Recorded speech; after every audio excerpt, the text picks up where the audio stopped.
দুই হাতের তুড়ি মেরে রান্না করে ফেলতে পারবেন এই পাক্কি স্টাইলের কাচ্চি। একদমই রান্না করতে পারবেন না, আজকের ভিডিওটি তাদের জন্য অবশ্যই মনোযোগ দিয়ে দেখবেন। আমি কিন্তু বাসমতি চাল নিয়ে নিই, আমি সুগন্ধি পোলার চালটা দিয়ে এই পাক্কি স্টাইলের কাচ্চিটা রান্না করেছি। একবার দেখলে আপনারাও পারবেন। প্রথমে নিয়ে নিয়েছি মাংস, খুব ভালোভাবে ক্লিন করে নিয়েছি, হাড় সহ নিয়েছি। আর এখানে দিয়ে দিচ্ছি আদা এবং রসুন, দিয়ে দিচ্ছি টমেটোর সস। ওইটা আমার ফ্রোজেন করা ফ্রিজে ছিল, এই জন্য একটু শক্ত হয়ে আছে। আর এইখানে যে মশলাটা ইউজ করেছি এটাই হচ্ছে বিরিয়ানি কাচ্চি রান্না করার সব উপকরণ একসাথে দিয়ে আমি ব্লেন্ড করে নিয়েছি। আর এখানে দিয়েছি হচ্ছে এলাচ, তেজপাতা আর দারচিনি। আর এই মশলাটা যদি ঘরের মধ্যে একবার করে রাখা যায়, আপনার যখন খুশি তখনই কিন্তু বিরিয়ানি করে খেতে পারবেন। এখানে দিয়ে দিয়েছি পেঁয়াজ ব্রেস্তা, এখানে আমি পরিমাণ মতো নিয়েছি। আর দিয়ে দিয়েছি ফ্রোজেন করা টক দই। প্রতিটা জিনিস আমার ঘরেই ছিল, আমি প্রায়ই করে থাকি, এই জন্য আমি ফ্রোজেন করে রেখে দিই, যখন খুশি তখন বের করে রান্না করে ফেলি। পরিমাণ মতো লবণ দিয়ে দিচ্ছি, ধনিয়া দিয়ে দিয়েছি, আর একটু করে আমি মরিচের গুঁড়া দিয়ে দিয়েছি। এখানে পেঁয়াজ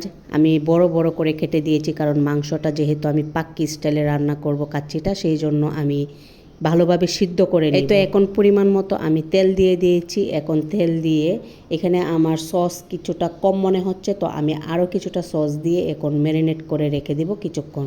মাংসটা সফট করার জন্য, খুব ভালোভাবে দ্রুত সিদ্ধ হওয়ার জন্য কিন্তু এখানে আপনারা পেঁপের খোসা বেটে তারপর ইউজ করতে পারেন। যাই হোক, খুব ভালোভাবে ম্যারিনেট করে কিছুক্ষণ রেখে দিব, তারপর কিন্তু আমি চুলায় বসিয়ে দিব।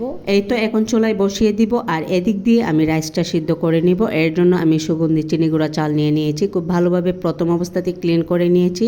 পরে আমি এখানে পাত্রের মধ্যে পানি দিয়ে চুলায় বসিয়ে দিয়েছি। দিয়ে দিচ্ছি হচ্ছে গোলমরিচ, শাহি জিরা আর একটা এলাচ। পানিটা যখন খুব ভালোভাবে কিন্তু ফুটে যাবে, এই পর্যায়ে কিন্তু আমরা রাইসটা ইউজ করব। ও পরিমাণ মতো কিন্তু তেল ইউজ করতে হবে, নয়তো বা আবার রাইস একটার সাথে আরেকটা লেগে যাবে। তো এই তো পানিটা বড় করতে গেলে আমি রাইসগুলো দিয়ে এখন রাইসটা যখন আপনার 80% মতো সিদ্ধ হয়ে যাবে, আমি এখন চাকনির সাহায্যে এগুলো ছেঁকে নিচ্ছি। এদিকে কিন্তু আপনার মাংসটা সিদ্ধ হয়ে গেলে আমি সাথে কিছুটা আলু দিয়ে দিয়েছি, স্কিপ হয়ে গেছে। এখন আমি এখান থেকে মাংসটা অন্য একটা পাত্রে তুলে নিব, যেহেতু আমি এখানে সরাসরি কিন্তু সবটা রাইস দিয়ে দিব না। এখন মাংসটা কিছুটা তুলে তারপরে রাইসটা ইউজ করব। এই তো আমি এখানে অর্ধেক রাইস এখানে দিয়ে দিয়েছি। দেওয়ার পর আমি আবার উপর থেকে আরও কিছুটা মাংস দিয়ে দিয়েছি, আর দিয়ে দিচ্ছি হচ্ছে পেঁয়াজ বেরেস্তা, কাঁচামরিচ।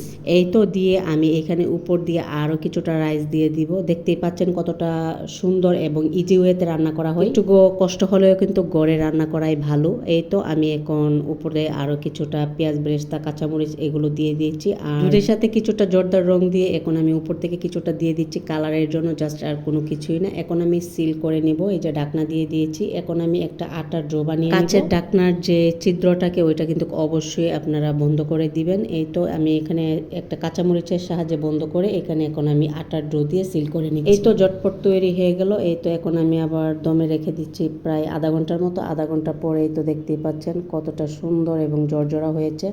আলহামদুলিল্লাহ, খেতে কিন্তু অসম্ভব মজার ছিল। রেসিপিটি কিন্তু খুবই সহজ, আপনারা যারা দেখেছেন তারা অবশ্যই পারবেন। আচ্ছা, আসছে কুরবানি ঈদে কিন্তু খুব সহজভাবে গড়ে থাকা উপকরণ দিয়ে আপনারা এভাবে কাচ্চি রান্না করে খেতে পারবেন। আর ভিডিওটি যদি ফ্যামিলির সাথে শেয়ার করবেন। ভিডিওটি যারা ফেসবুক পেজ থেকে দেখছেন, পেজটি ফলো দিয়ে পাশে থাকবেন। আর যারা ইউটিউব থেকে দেখছেন, পেজটি সাবস্ক্রাইব করে দিয়ে পাশে থাকবেন। সবাইকে অসংখ্য ধন্যবাদ। আল্লাহ হাফেজ।